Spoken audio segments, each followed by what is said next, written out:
Hi everyone, I'm back again, probably a bit earlier than you thought I'd be because I promised I'd review The Great Gatsby and whatever. I'll do it January, but I wanted to do some book reviews in between. This potentially might be just the last one in between The Great Gatsby one, but I don't know. We'll see if I have the mental faculties to read more. But I finished a book recently called Flowers for Algernon, and it really had quite the profundity on me, so I thought I'd review it as quick as possible so I don't forget anything, which is ironic for the book. That's a bit of a crass joke, sorry. So I think I'll start with a bit of an intro, and if you want to go read it, please do, please. But I'll just give you a little rundown anyway, and then I'll get into spoilers after. So it starts essentially as diary styled entries called progress reports from the main character Charlie. And Charlie is a 68 IQ gentleman, and he's instructed to write these progress reports to see how he's getting along. Without giving too much away, I'd say that his main determination in life is to get smarter, and he eventually does get smarter through the help of, these people who work with him. It's his journey through the world, transitioning from somebody with the IQ of 68 to an IQ surpassing that of an average human by a lot in such a short time, and seeing how he navigates that. But I don't want to say anything more than that, anything more detailed than that, because I want to leave as much up to imagination as possible. But that doesn't really spoil the book, so because you find that out straight away. So apologies for the faint police sirens there, by the way. They found the drug supply. No, but yeah, do go read the thing. It's brilliant. What do I think about this book? You probably could already tell from how, pleasant I've been about it. But I suppose the first and most critical theme I wanted to get into about Flowers for Algernon was essentially the cynicism that accompanied him getting smarter. He became a huge cynic the moment he started surpassing, the IQ of that of the average human.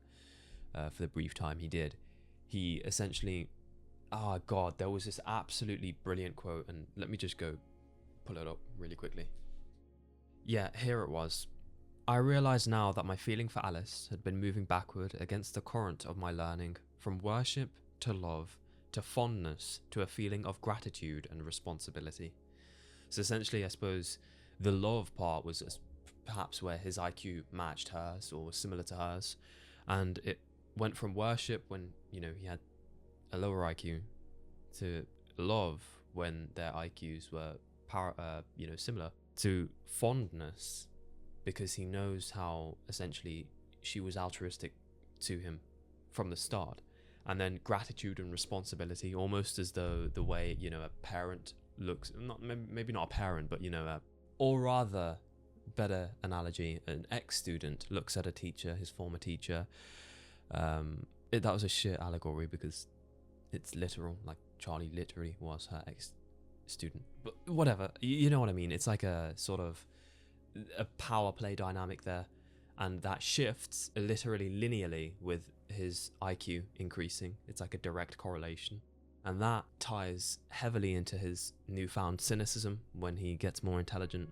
And I mean, I think it's quite crass to talk about it like this, as though IQ is that simple.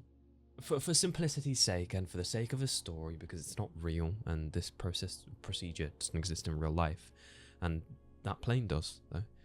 Sorry, I'm going to mention them every time they come along. But anyway, yeah, for the sake of simplicity, we'll grant it that IQ is essentially just smarter, and I suppose less smart. That the higher that bar goes, the more cynical he becomes. Not even just by not even by his interpretation of the world, more like the dynamics he finds himself in with people he meets. Because you can't help but, like, if somebody's like, I suppose, 2 or 3 standard deviations away from you in terms of intellect, you can't essentially help but, particularly if you were Charlie and like Charlie at the time and knew everything, you can't help but almost be teaching them all the time, or like hearing them out perpetually, as opposed to engaging in meaningful discussion with them, just in any facet. And there was a point in the book where when him and Alice were essentially getting to know each other and falling in love, but then his IQ had eclipsed hers, she began to get frustrated and express that frustration to Charlie about that by saying, you know, things like, all we ever talk about is maths and science and things that you know that I don't, and I've spent hours trying to, you know, listen to these lecturers talk for days on days about these complicated math topics, and I just don't get it, and you do. You've eclipsed me and you've become a bad person. Or she shouldn't say that, I don't think. She just says you've lost your charm and your warm-heartedness that you had when you were 68 IQ, and that, you know, seemed to break Charlie in half. And you can't help but shake the sense that you just want to hug Charlie the entire book, pretty much. You just want to give Charlie a big hug. Like, you can't shake that sympathy, that raw sympathy you have for Charlie. Pretty much every, you know, part of the book is miserable, except for these really fleeting moments in between where he has a beautiful moment with Alice, or, you know, Faye, even, I think that was her name, his neighbor in his apartment. And then Algernon. I suppose Algernon is a bit of a well, I suppose the most linear way to see Algernon was the reflection in the short term of what would happen to Charlie in the long term. But there might have been some sort of allegory there that I'm not clever enough to pick up on. I don't know. Well, I suppose there is an allegory there in that Charlie, or rather Algernon, is inherently a lab rat, and that's what Charlie represents to the researchers, at least. You know, that's all they perceive him as, in the way that they keep describing him as having been created after the procedure, when in reality, Charlie, the point Charlie was trying to get across to them the whole time was that he was a human all along, and essentially equating IQ or intelligence or how eloquently spoken you are to how human you are is fickle, because the whole time Charlie was human, and, you know, giving him more of a fondness for language learning or, I don't know, science didn't, you know, perpetuate that, did it? There's so many themes in this fucking book that it's just, and it's so simple as well, and I think that's brilliant, because some clever people in the past have said that it's much more impressive to look into a simple thing and find a deeper meaning behind it, as opposed to looking at something convoluted or hearing something convoluted and realizing it's fairly shallow when you try to dive deeper. And I think this book is a perfect example of the former, a simple book that is easy to read and anybody can understand, really. But it's got so many themes behind it, and it's just so convoluted when you really try to dive deep. There was a point where it lost me a little bit. I must say, it's not all roses and petals and fucking fuck. Later on in the book, I think it was like a 3/4 of the way in, it gets a bit abstract, and I know there's metaphor there and so on and so forth, but it felt slightly plainy to me. Sorry. Christ, that was such a shit joke. Oh my god. I'm fucking yeah, wow. Okay, so what was I saying?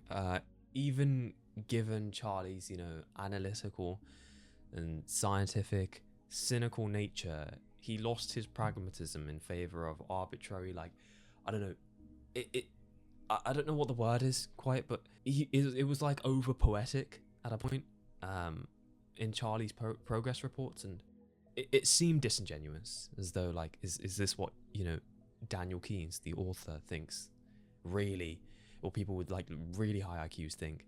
And it didn't seem to be that way to me. I wouldn't think they'd think that way, but I don't know. Yeah, it got really metaphoric and arbitrary at like one part. But a few other favorite quotes of mine from this book. There was one when he was being given therapy by the doctor. Yeah, Strauss. He was undergoing therapy with Strauss, and his spirit was expanding. This is one of the metaphoric parts, but I actually quite enjoyed this one. And one of the quotes was, "I would prefer to lose myself, but I'm pulled from below, back to myself, into myself, so that just for one moment I'm on the couch again, fitting the fingers of my awareness into the glove of my flesh." And I thought that was brilliant. So good. Yeah, really loved that. Yeah, oh god, I think this book fucked me up so much when we were watching Charlie's brain deteriorate again, because he knew he was missing out on something, but he essentially, the more his brain deteriorated, the less he remembered what he was missing out on. It was the feeling, the longing for something that he was losing, which he didn't even fully know. Like, there were quotes, I just banged my, whatever. There were quotes that just got me, punctured me. Like, when he writes in his progress report, I've got to try to hold on to some of the things I've learned. Please, God, don't take it all away. And when he says to Alice, when he's getting her to leave because his mental state has deteriorated too much and she's essentially become a mother to him, and so he kind of wants her to leave before she sees him get worse, out of fear for what it might do to her, he says to her, I can't afford to spend my time with anyone because there's only enough time left for myself. And I thought that was fucking great. And I think the last one I'll share was one he used when describing Alice, where he said, I had unwound the string she had given me and found my way out of the labyrinth to where she was waiting. I loved her with more than my body. And it was only a few pages. By the way, that was written in a progress report of Charlie. And only a few pages later, his mental state deteriorated rapidly in the pages after. And only 14 pages later, in poor spelling, one of his progress reports reads, it was like I never had a family till I remembered about them and saw them. And now I know I had a family and I was a person like everyone. And oh God, that broke me. Fucking hell. Jesus Christ. Yeah, that got me. Safe to say, that got me, yeah. For one of his very last pages, before he was transferred back to the school that he was at, in which they did the experiments on him, or chose him to do the experiments, he says, P.S. Tell Professor Neiman not to be such a grouch when people laugh at him and he would have more friends. It's easy to have friends if you let people laugh at you. I'm going to have lots of friends where I go. P.S. If you get a chance, put some flowers on Algernon's grave in the backyard. And that was the last line of the book. And God, man, you can't help but fucking feel in this book. And it does such a good job. Jesus, just fucking read the book. If you like fiction, if you like getting, the fucking raw emotion faculty of your brain just fucking electrocuted with what are they called? Defibrillators. Read that book. Very simple, very good, very easy to read. Do read it. I'm also going to be reading The Great Gatsby. Unfortunately, I've started and I don't like the book. It's okay. What can you do now? I have promised, and I don't want to get you guys to read it and not read it myself. But fuck, I don't like it. But whatever. Yeah, I'm going to read that and probably a few other books and review them in the meantime. But yeah, cheers for listening again, and do have a rest. The nice rest of your week. Although this will probably be uploaded later in the week. So go have fun, go explore, go to a different city and just walk around with music on. Have fun. Love you. Bye-bye.